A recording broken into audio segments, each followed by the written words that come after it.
Post depression గురించి చెప్తారా? Post partum depression కొంతమందిలో చూస్తున్నాము. సో ఇది ఏంటంటే డెలివరీ అయిన తర్వాత కొద్ది రోజుల్లో వస్తే దాన్ని పోస్ట్ పార్టమ్ బ్లూస్ అంటాం.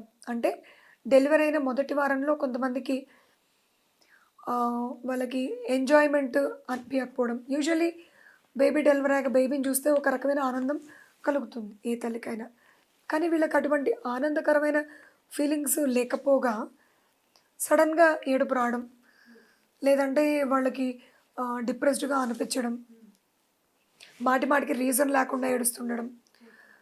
కొంతమంది వాళ్ళకి వాళ్ళే ఏదన్నా సూసైడ్ చేసుకుందామా అని కొంతమంది ఎక్స్ట్రీమిటీస్లో ఉన్న వాళ్ళకి ఇలాంటి థాట్స్ వస్తాయి. ఆర్ సమ్టైమ్స్ ఇంకా ఎక్స్ట్రీమ్స్లో అంటే బేబీని కూడా వాళ్ళు డ్యామేజ్ చేసేంత రేంజ్కి వెళ్ళే ఛాన్సెస్ ఉంటాయి. సో పోస్ట్ పార్టమ్ ఈ డిప్రెషన్ని గుర్తించడం చాలా ఇంపార్టెంట్. యూజువల్గా ఏంటంటే ఇది మొదట్లో స్టార్టింగ్లో వీళ్ళు జస్ట్ డల్గా ఉన్నప్పుడే ఫ్యామిలీ మెంబర్స్ గుర్తించి ఇది డాక్టర్ నోటీస్కి తీసుకురావడం వల్ల స్టార్టింగ్లో అయితే కౌన్సిలింగ్ ద్వారానే తగ్గిపోతుంది.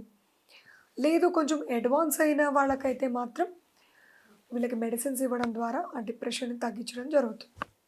అంటే మ్యామ్ ఇప్పుడు ఎండోమెట్రియోసిస్ సంకేతాలు అలాగే లక్షణాల గురించి చెప్పండి. సో ఎండోమెట్రియోసిస్ అనేది కూడా కొంతమంది లేడీస్లో చూస్తుంటాము.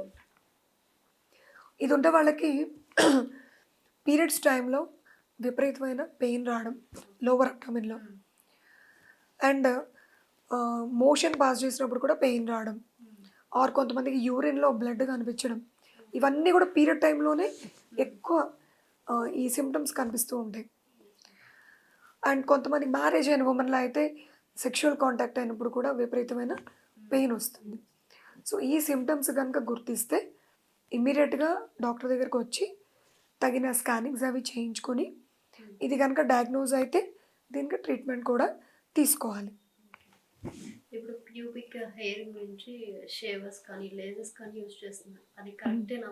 బెస్ట్ మెథడ్ ఏదైనా?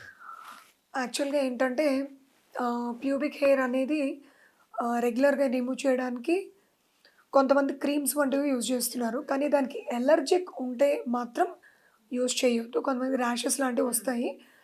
బట్ మీకు బాగానే సూట్ అయితే ఖచ్చితంగా యూజ్ చేయొచ్చు. అండ్ షేవింగ్ అనేది అంత అడ్వైజబుల్ కాదు. చాలామంది చేస్తారు కానీ ఎందుకంటే ఈ బ్లేడ్ అనేది సెన్సిటివ్ స్కిన్ మీద పడ్డప్పుడు కొంతమందికి ఆ ఫాలికల్స్ స్టార్ట్ అయ్యే చోట ఇన్ఫెక్షన్ రావడము, ఇరిటేషన్ రావడము ఇట్లాంటివి కూడా జరగవచ్చు. సో బెస్ట్ మెథడ్ మేము ఏం చెప్తామంటే క్లిప్పింగ్. క్లిప్పింగ్ అంటే ఏంటంటే జస్ట్ సర్ఫేస్ మీద ఉన్న హెయిర్ని కట్ చేసుకుంటూ ఒక క్లీన్ సిజర్స్ని తీసుకొని జస్ట్ సర్ఫేస్ మీద ట్రిమ్ చేసుకోవడం బెస్ట్ మెథడ్.